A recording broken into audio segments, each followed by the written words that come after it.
Eh, ok. Bueno, evidentemente está hablando de Eva Perón y cómo se robaron el cuerpo. Hagamos un poquitito de historia para los que no conocen la historia. Eh, Eva Perón fue una figura señora, bueno, históricamente se la conoce y fallece muy jovencita eh, de cáncer en muy poco tiempo. Y bueno, como era tan amada y tan querida y venerada por el pueblo argentino, decide el general Perón embalsamarla. Corríjanme si me equivoco, puede ser que me equivoque con cosas. Bueno, la embalsaman con una técnica muy especial porque no es el embalsamamiento que generalmente se hace, sino que es que como que se va deshidratando todo el cuerpo y lo hace un médico japonés, si no me equivoco, eh, que le lleva bastante tiempo. Bueno, al fin y al cabo queda perfecta el cuerpo de ella y bueno, y es exhibido y es venerado y adorado por el pueblo argentino. Cuando se produce el golpe militar, es verdad, es esta historia. Todo esto está en YouTube, todas estas historias, o sea, uno las puede rastrear y armar. Se lleva, bueno, ahora este coronel, es verdad, se lleva el cuerpo de Vita, que si yo no me equivoco, estaba, se exhibía en el Ministerio de Trabajo para el momento de la revolución se lo llevan. Bueno, todo el recorrido ese, ¿no? Durante unos meses, un tiempo estuvo, sí, es verdad, en un armario arriba y mientras tanto se hacían las gestiones con el Vaticano para poder trasladar el cadáver. Se logra así a través del Vaticano, digamos que le den una identidad falsa. Cuentan allí cómo he llevado, ¿no? Todo el recorrido del féretro con el cuerpo de Vita trasladado a Europa y luego creo que por tierra hasta Italia, donde estuvo enterrada. Hubo muchísimas gestiones de diferente tipo como para conseguir repatriar, tener el cuerpo de Eva y no se consigue, no, fueron infructuosas. Hasta que el movimiento de montoneros, el que derroca a Perón es Aramburu, es un par de militares. Aramburu era de la Marina, no, Rojas era de la Marina, Aramburu del Ejército, puede ser que me equivoque, insisto. Bueno, en un determinado momento, eh, la hazaña con que llega la revolución que ellos llaman libertadora, al punto donde está hoy la Biblioteca Nacional, había una mansión, que no me acuerdo el nombre tampoco, que era la residencia oficial de los diferentes gobiernos, como si fuera donde vivía el presidente. Pero esto ya venía de cuando fue donada el palacio, creo que es el Palacio Unzué, creo. Eh, bueno, cuando llega la Revolución Libertadora, sacan, ¿no? Para que teóricamente el pueblo vea cómo malgastaba el dinero Eva y Perón, ¿no? Eh, Muestran el vestuario de ella, las joyas que tenía, de él había unos autos, unas motos, bueno, toda una cosa así como muy, muy morbosa. Durante un tiempo eso está en exhibición y se hacían colas, ¿no?, de los argentinos que iban a ver cómo vivían Eva y Perón. Después, en un determinado momento, eso se demuele, pero se demuele al punto de levantar los ladrillos, los cimientos, ¿no? O sea, se demuele hasta la raíz.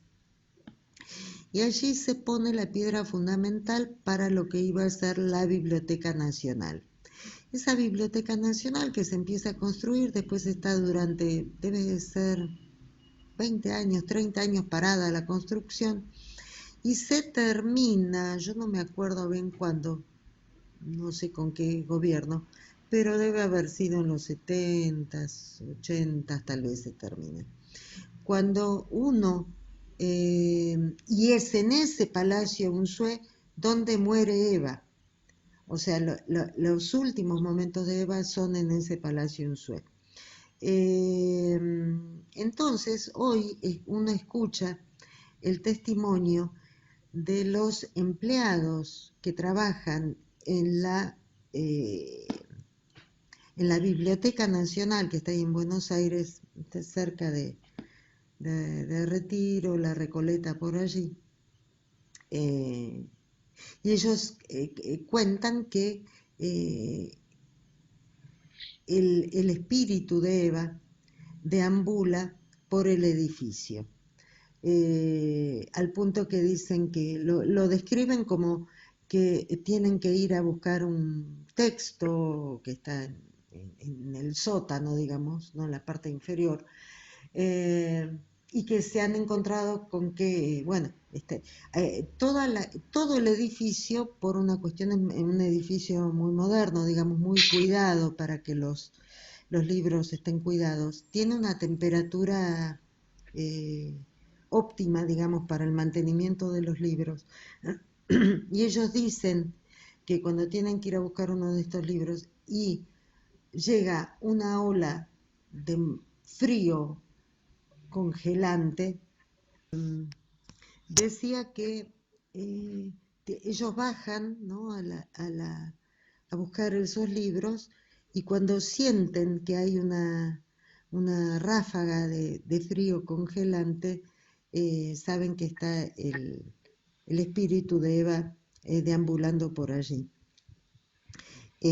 Algunos la han visto, otros no, pero bueno, eso es las circunstancias, lo que sucede. Bueno, entonces el cuerpo de Eva estuvo secuestrado y enterrado en un cementerio, eh, creo que era en Padua. Estoy pensando, yo la última vez que estuve ahora, estuve en Padua. Eh, bueno, la cuestión es que los que derrocaron a Perón fueron el general, claro, general, era del ejército, Aramburu, y el comandante Rojas. Entonces, a Aramburu, este grupo terrorista, lo secuestra. Lo tienen secuestrado y empieza, todavía tenemos un gobierno militar que iba a llamar, se le escapaban de las manos después de un rato a los militares, los gobiernos militares, todo lo que era el país, digamos. Entonces convocaban, ya empezaron las gestiones para que hubiera elecciones abiertas y que el peronismo no fuera proscripto, porque Perón desde España seguía dirigiendo el movimiento peronista. Entonces, bueno, lo secuestran a este fulano y lo buscan, lo buscan, lo buscan. Y hay todo un recorrido que vos, Irma, te tenés que acordar, que de pronto decían, encontraron, dicen que Rojas está en tal lugar de Buenos Aires. Entonces iban todos los medios, iba todo el mundo y no encontraban nada. Encontraban por una notita que decían, sí, acá anduvo, cosas. O sea, como que había una burla, ¿no? En un determinado momento avisan que sí, que lo habían ejecutado, que le habían hecho un juicio y que lo habían ejecutado.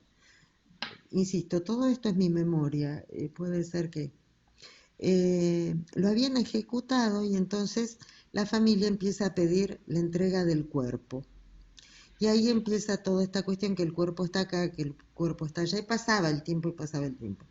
Entonces es allí cuando se hace la gestión entre los dos, digamos, entre para hacer un intercambio de cadáveres.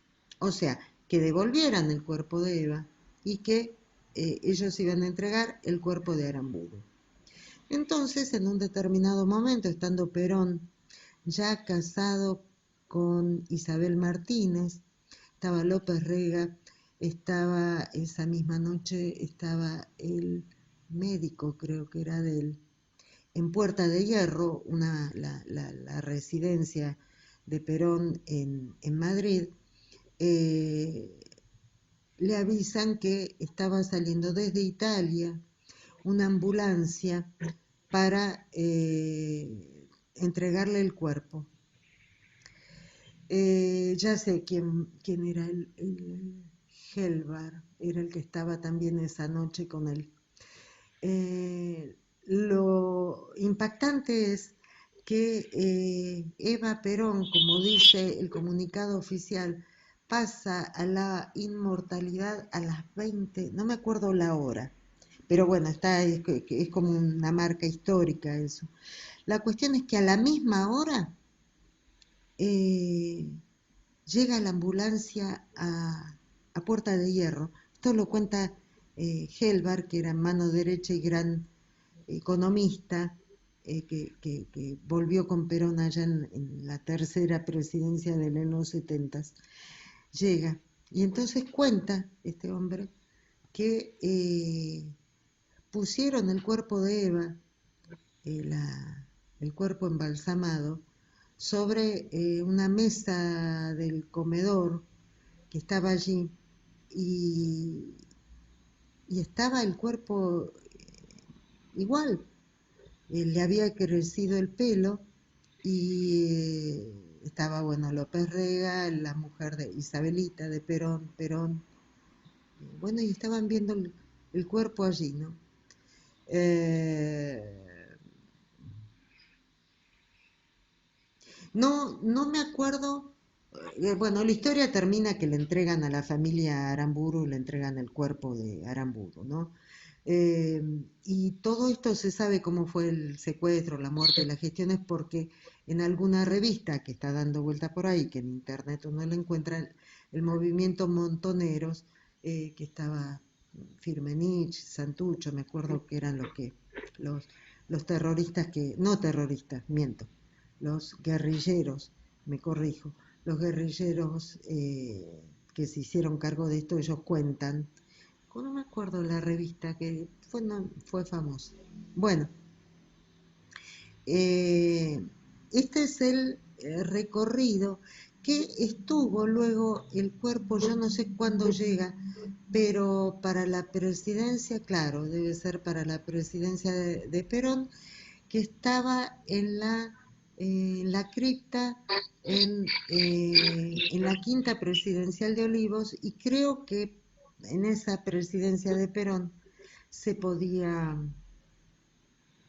tal vez me confundo, pero se podía visitar. Luego el cuerpo es trasladado, creo, con la Junta Militar, le dan sepultura en el panteón que tienen en la Recoleta la familia Duarte, que es la familia de Eva, y ahora está en la Quinta de San Vicente, ya creo que está enterrado, ya está en la tierra, junto a Perón, que es la Quinta de San Vicente, es una casa quinta, una casa de fin de semana que tenían Perón y Eva y que iban muy seguido durante las presidencias, o sea, la casa de fin de semana que ellos tenían. Y esa casa, creo que están allí enterrados los dos, me parece, si no estoy segura. Bueno, este es eh, el recorrido, lo que yo me acuerdo de la historia de Eva Perón y cómo eh, es muy interesante y quisiera para este recorrido poder pensar en Moisés y ¿cómo se llama el libro que escribió Freud? La historia de, Monoteísmo. recordámelo, ¿cómo es? Moisés y el monoteísmo. Sí, exacto, sí.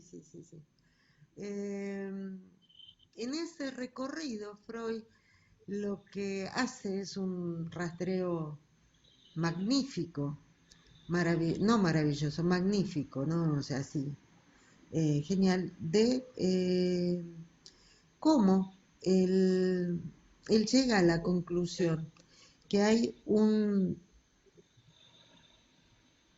faraón en Egipto que yo no sé bien por qué. Yo no entiendo bien por qué, si toda la humanidad a esa altura estaba con el tema del politeísmo, como era el caso fundamentalmente en Egipto, eh, que es Akenatón, vendría a ser el abuelo, creo que es de Tutankamón, si no me equivoco. Bueno, Akenatón es, él busca a un solo Dios, él impone un solo Dios y el grupo de sus seguidores son, ojo, mis conocimientos son muy limitados y insisto, puede ser que esté pifiando acá la China, ¿no? Pero bueno, entonces, eh, ese, ese egipcio se va con todos sus seguidores, ¿sí? Se va de Egipto, son perseguidos, ¿sí? Son perseguidos hasta que llegan a Medio Oriente. Esa es un poco la reconstrucción que hace Freud, por supuesto lo digo en dos palabras, y que él de esa forma vendría a comprobar el origen egipcio de Moisés. Eh, y convengamos que son 3 ensayos de Moisés y no me acuerdo bien el nombre y el monoteísmo. Y Freud eh, publica el 1 y el 2. Y el tercero, que es donde él, el más rico, digamos, él lo guarda y no lo publica sino hasta que está en Londres. Y lo publica por esta cuestión de que estaba llegando el nazismo. O sea, se encuentra con la libertad suficiente como para poderlo editar, no, imprimir, hacerlo imprimir, sí, que salga un libro cuando está en Inglaterra. ¿Qué es lo que él cuenta ahí? Él cuenta en definitiva, y esto, digamos, para hacerlo muy sucintamente, cómo el funcionamiento, ¿no? O sea, hay un paralelo, hay un paralelo. Aquellas marcas en cuanto al sueño, el trabajo del sueño, lo que él llama el trabajo del sueño. Trabajo como eh, un procedimiento que por medio de la condensación y el desplazamiento, lo que llega a la superficie, que sería aquello que es lo que uno sueña, la película del sueño, digamos, ¿no? Esa película del sueño, en realidad, si uno va siguiendo las líneas asociativas, las condensaciones y desplazamientos, puede llegar a representaciones meta, le dice Freud, pero nunca se llega al ombligo del sueño, porque ese ombligo del sueño son marcas muy, muy primigenias que tienen que ver con eso, ¿no? Con lo más profundo de cada uno, y eso es como que queda en la nebulosa y en el olvido. Entonces, eso es lo que hace el sueño, o sea, hay una moción pulsional muy, muy, muy profunda que quiere salir a la superficie, quiere manifestarse, quiere descargarse, nos va a decir Freud. Entonces se va eh, aviniendo a disfraces y a cambios y a movimientos, a cargas y a descargas, ¿no? Toda una cuestión de simulación para poder disimular, para poder mostrar un sueño. Y el trabajo del análisis es exactamente lo inverso. O sea, un contenido latente, el contenido latente que es esa, son las primeras eh, marcas pulsionales, ¿no? que intentan descargarse, por el trabajo del sueño llega a tener un contenido manifiesto. Y él dice que el trabajo del sueño, el trabajo del análisis, es justamente partir del contenido manifiesto hacia el contenido latente. Pero que no intentemos llegar a ese ombligo del sueño, porque ahí es algo que nunca se puede llegar. Es más, de ahí surge la frase esa, que de esas profundidades del ser se levanta, es como el hongo que crece, ¿no? Desde su micelio. Pensemos que el hongo crece en la podredumbre, en lo que se está pudriendo, de ahí surge el hongo. O sea, él no lo dice, pero bueno, uno sabe que eso sucede así. En este Moisés y el monoteísmo, él dice, nos demuestra que en la cultura, ¿no? En la cultura funciona, ¿no? Funciona, la cultura funciona del mismo modo como en el trabajo del sueño, que a partir de lo que está manifiesto, él empieza, o sea que sería toda la historia de Moisés y el pueblo judío, él empieza a hacer un recorrido para abajo y llega hacia esa hipótesis. O sea, que un líder, ¿no? Un líder de un grupo, ¿no? De un grupo humano, es su imagen va siendo eh, enriquecida, cambiada, corrida, ¿sí? Llevada. Incluso él demuestra que se estarían uniendo dos historias para llegar a la imagen esta de Moisés. Y Moisés y la religión monoteísta, creo que es el título correcto del libro, para llegar hasta ese punto, ¿no? Eh, ese que es endiosado, ese que es puesto, ¿no? El que habla directamente con Dios. Bueno, todo este recorrido y contar que todo este recorrido es el que eh, se realizó con la imagen de Eva Perón, doy un paso, digamos, ¿no? O sea, todas los gestos, las actitudes, las, la forma de ser de Eva Perón hace que sea endiosada, ¿no? Sea pensada como una diosa, ¿no? O sea, eh, a la que se le rinde idolatría de alguna forma. Ahora bien, vayamos ya al cuento en sí, ¿no? Yo iba a decir algo más de esto de Eva Perón. Ah, que ella misma lo dice, ella misma lo dice. Hay un primer libro que se llama la, la, la causa de mi vida, es, la causa, no me acuerdo, que es La razón.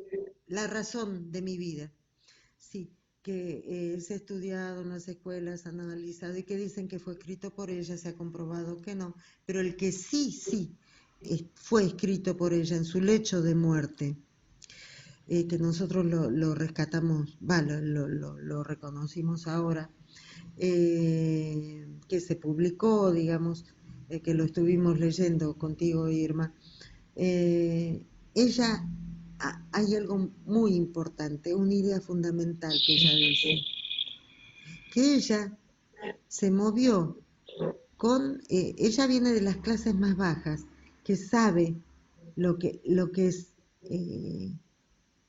la vida del pobre, del trabajador, del dejado de lado, del, del sí, del abandonado, ¿no? Estaba pensando en la película, Los Olvidados, ¿no? Aquella película mexicana tan genial.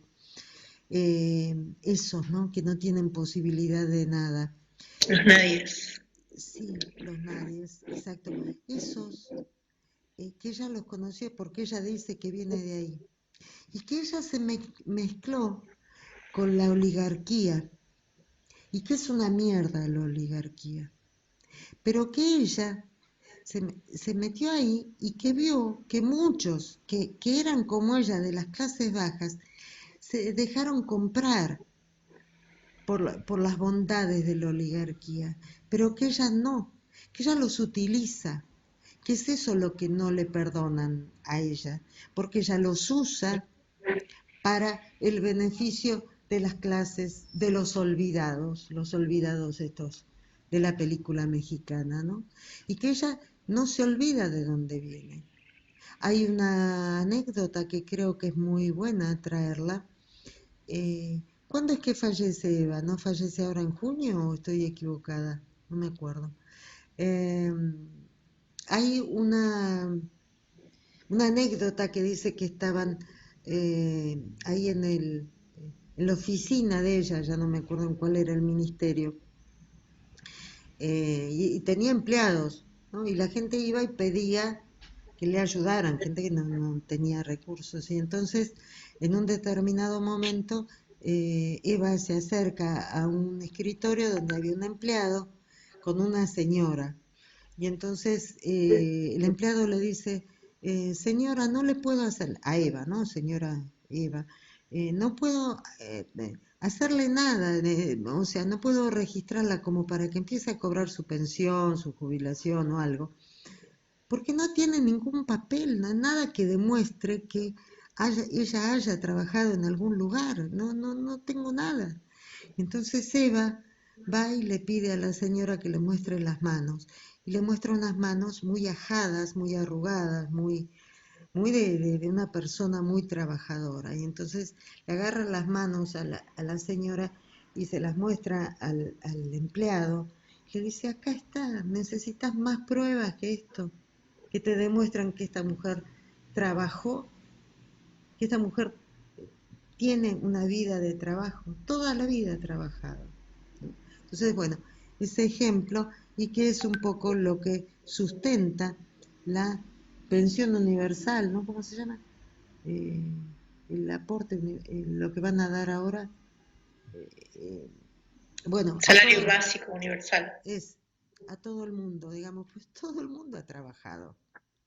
Creo que excepto Macri, creo, el Doma Reposera, creo que todo el mundo ha trabajado. Entonces, más prueba que eso. Bueno, esa es Eva y a, a esas eh, a esas a esas figuras, a esos ídolos, ¿cómo combatirlos? O sea, ¿cómo defenestrarlos? Al contrario, cada vez crece más esa figura, cada vez crecen más. Eh, ya yendo al cuento, y bueno, todo esto era un poco bueno, ya yendo al cuento, es una genialidad de Rodolfo Walsh. Yo no sé si sucedió esto o no, pero es una maravilla cómo describe esa oligarquía de la que hablaba Eva, toda esa hipocresía, toda esa... eh, yo me lo imagino al hombre este como un cerdo, ¿no? Un cerdo, un chancho, repugnante, ¿no? Eh, que a la vez ese temor constante, ¿no? Ese sentirse perseguido. ¿Por qué sentirse perseguido? Si vos no, ¿cómo es el dicho ese? Nada debo, nada temo, ¿no? Una cosa así, más o menos hay un dicho. ¿Por qué tanto temor a que te pongan la bomba, le habían puesto la bomba, que te persigan, tengo que estar en la oscuridad para poder ver si me atacan desde la calle? ¿Por qué todo eso? ¿Por qué todo eso?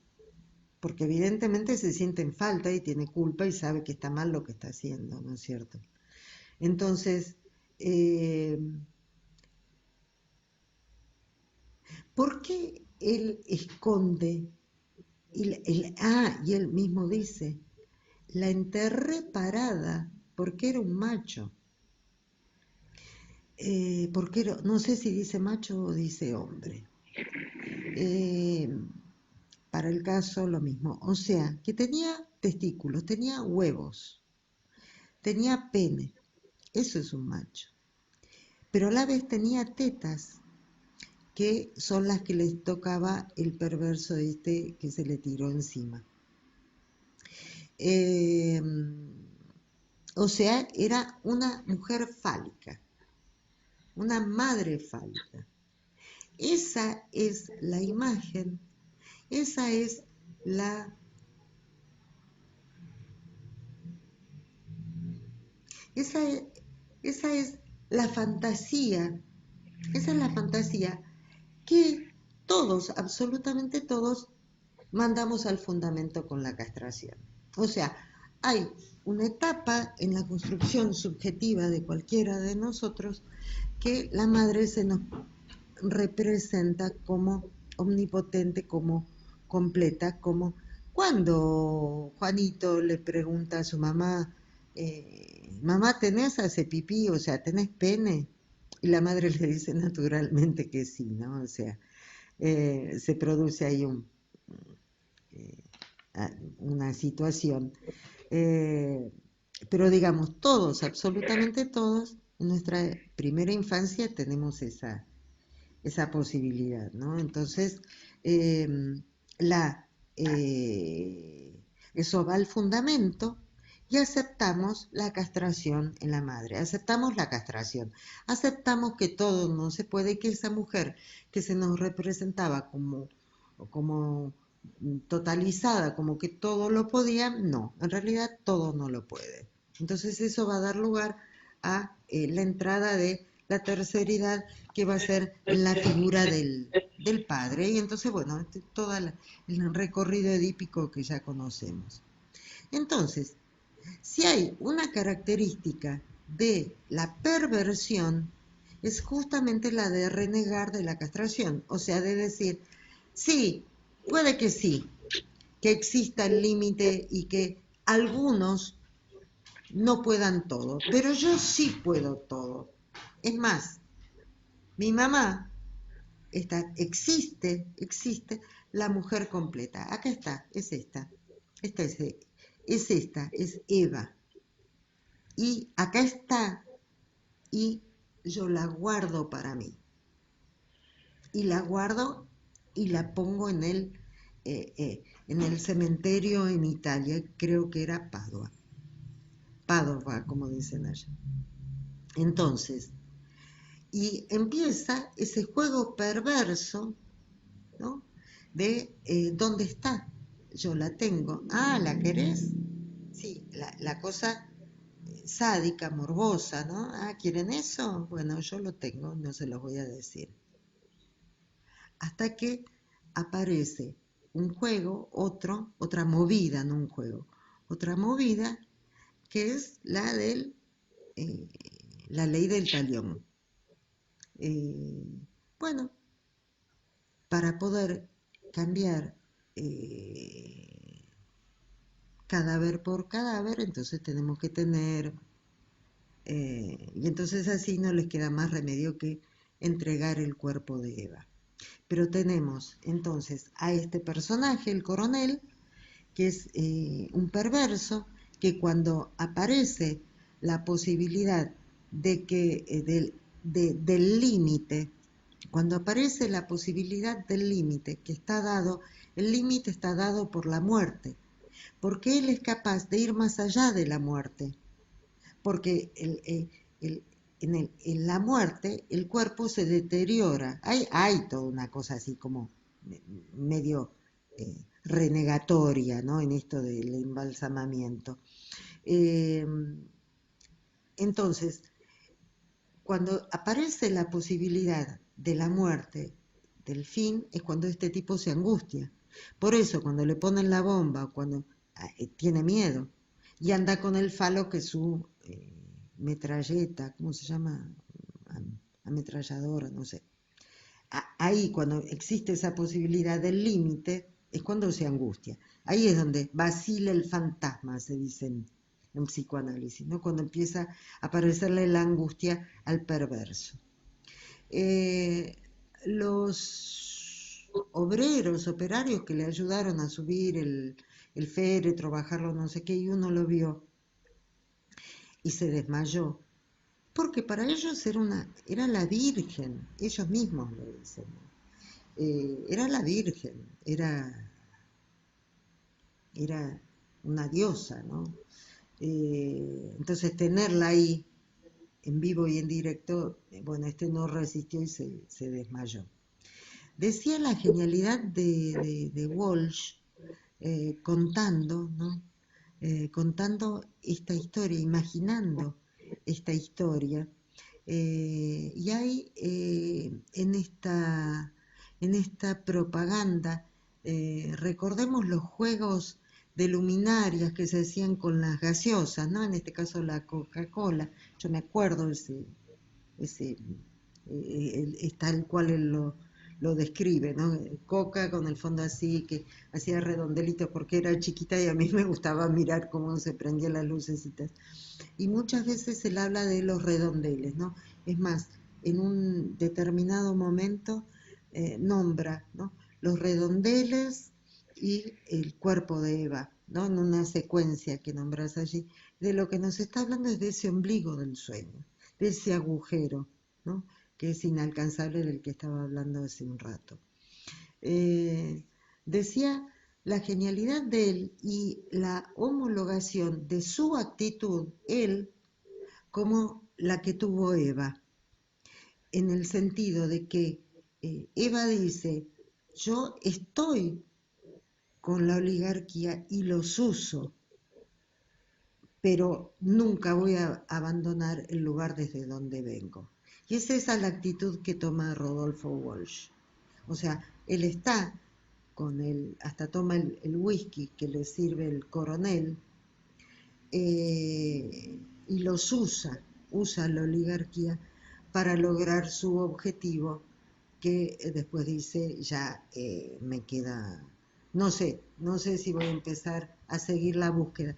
Creo que lo que está diciendo ahí es, ya, digamos, por las gestiones lógicas de la charla y de esto y del otro, no se va a lograr nada. Entonces, yo no voy a seguir en la misma de estar buscando que en el mapa, que esto, que el otro y demás. Desisto de esto. Lo que sí no está diciendo que va a desistir de recuperar el cuerpo. O sea, creo que lo que nos está diciendo, y conociendo la historia, creo que lo que nos está diciendo es que él va a utilizar otros recursos como para lograr el objetivo. Esto. Bueno. Bien. Ok. Muy bien. Paramos. Nos despedimos primero. Sí, eso, quedamos todos con la historieta. La historia está fuerte. Bueno, hasta el viernes que viene, la semana que viene. Bueno, ok, nos encontramos.